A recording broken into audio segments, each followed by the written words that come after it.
আসসালামু আলাইকুম। আজকে রান্না করব পাবদা মাছের তেল ঝোল। রান্নাটা আমি পুরোটাই সরিষার তেল দিয়ে করব। তো ফার্স্টেই একটা কড়াই নিয়ে তেলটা একদম হাই হিটে খুব ভালো করে গরম করে নেব। অনেক সময় আছে তেল ভালোভাবে গরম না হলে সরিষার তেলের একটা গন্ধ থাকে। যাই হোক, আমি তেলটা খুব ভালো মতো কড়াভাবে গরম করে নিয়েছি। এরপর পরিমাণ মতো পেঁয়াজ দিয়ে নেব। আজকের রান্নায় কিন্তু আমি কোনো বাটা মশলা ইউজ করব না। সব মাছে কিন্তু বাটা মশলার স্বাদটা ভালো লাগে না। মিডিয়াম সাইজের মাছগুলো শুধু জিরা দিয়ে আর পেঁয়াজ দিয়ে কষালে আর সাথে যদি থাকে টমেটো, অনেক বেশি মজা লাগে। যাই হোক, আজকের রান্নাটা আমি পুরোটাই পেঁয়াজ আর টমেটো দিয়েই করব মূলত।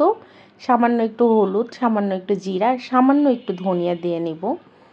আজকের রান্নায় এটাই আমার মশলার পরিমাণ, আর কোনো মশলা ইউজ করব না। যাই হোক, পাবদা মাছ খেতে কে কে পছন্দ করো অবশ্যই কমেন্ট করে জানিও। শীতকালে কিন্তু মাছের স্বাদ অন্যরকম থাকে, প্রায় সব মাছই অনেক তেল থাকে। আর বর্ষাকালে সব মাছেই প্রায় ডিম থাকে বলে মাছের স্বাদ ওরকম ভালো লাগে না। যাই হোক, পাবদা খুব সুস্বাদু একটা মাছ, এতে প্রচুর পরিমাণ ক্যালসিয়াম আছে, ফসফরাস আছে। তো তোমরা পাবদা মাছটা অবশ্যই খাবে, এতে কাটার পরিমাণও খুব সামান্য।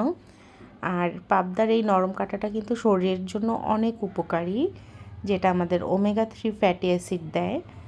যাই হোক, খাদ্য তালিকায় অবশ্যই মাছ থাকা উচিত, কারণ মাছ থেকেই আমাদের ওমেগা 3 ফ্যাটি অ্যাসিডের চাহিদাটা পূরণ হয়। এখন আমার মশলা কষানোটা হয়ে গেছে, মশলাটা খুব ভালো মতো কষিয়ে নিয়েছি, টমেটোগুলোও নরম হয়ে গেছে। এরপর আমি মাছ দিয়ে আর কিছুক্ষণ কষিয়ে এতে পরিমাণ মতো পানি দিয়ে দিব।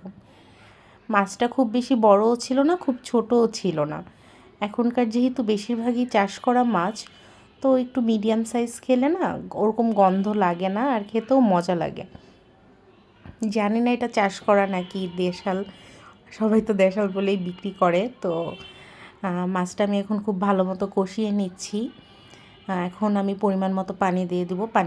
পানির পরিমাণটা এখানে একটু বেশিই দিচ্ছি, যাতে খুব ভালো মতো এটা সেদ্ধ হয়।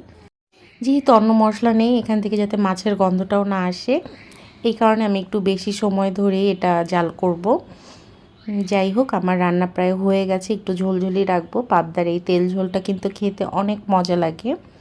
গরম ভাত আর টমেটো দিয়ে পাবদার এই ঝোল ভাতটা ট্রাই অবশ্যই করে দেখো। যাই হোক, আমার রান্না হয়ে গেছে, এখন আমি একটা প্লেটে সার্ভ করে আমার লাঞ্চটা সেরে নেব। এটা ছিল রান্নার ফাইনাল। আমার চ্যানেলটা অবশ্যই লাইক, ফলো অ্যান্ড সাবস্ক্রাইব করে দিও। Thank you.